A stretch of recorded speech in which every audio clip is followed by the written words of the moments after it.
hear me in your mind.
Ayan mga kalamlam, naglagay tayo ng SD card para ma-save ang lahat ng makukuhanan.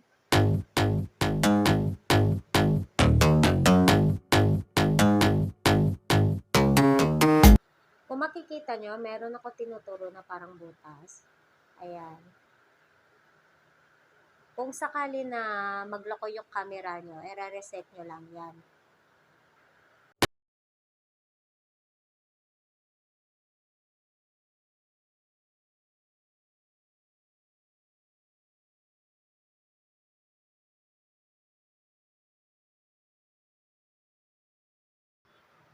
Ayan, tinurn on ko na yung switch ng camera.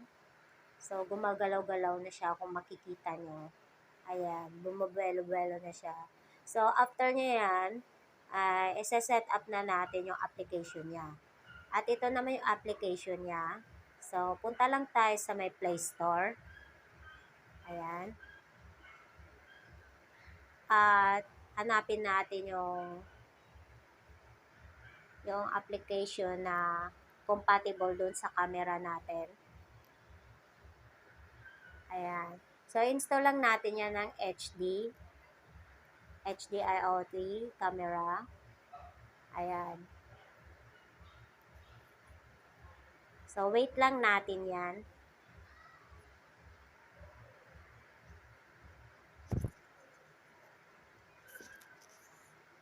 Ayan, after nyan, open na natin yan.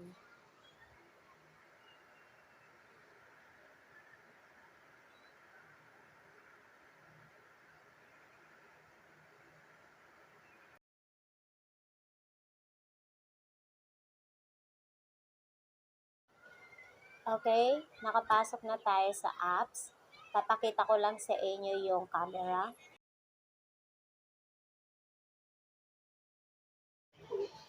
Andito na tayo sa camera. Click lang natin yung positive na sa right up. Click lang natin yan. Tapos ito, click din natin to. At connect lang natin sa internet natin.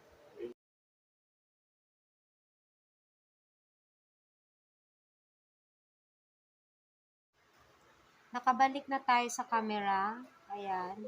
Pinapagalaw-galaw ko na yung camera.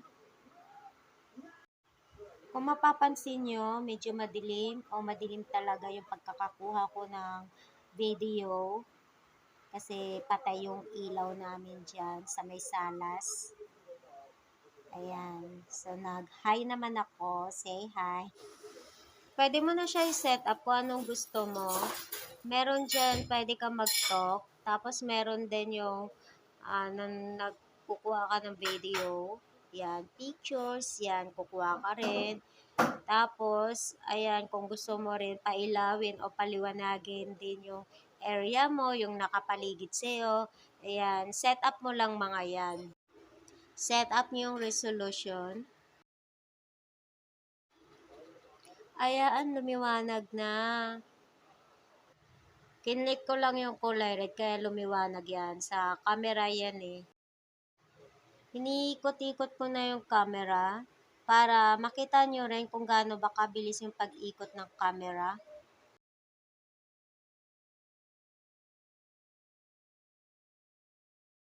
Ayan pa yung iba't ibang i-set up nyo. Kayo na bahala kung ano yung gusto nyo i-set up.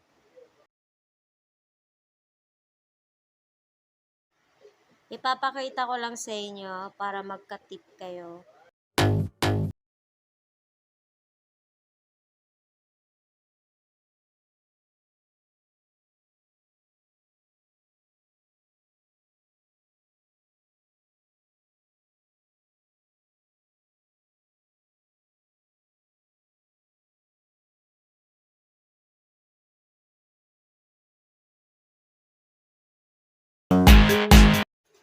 At ito na yung pinaka-latest version niya na application.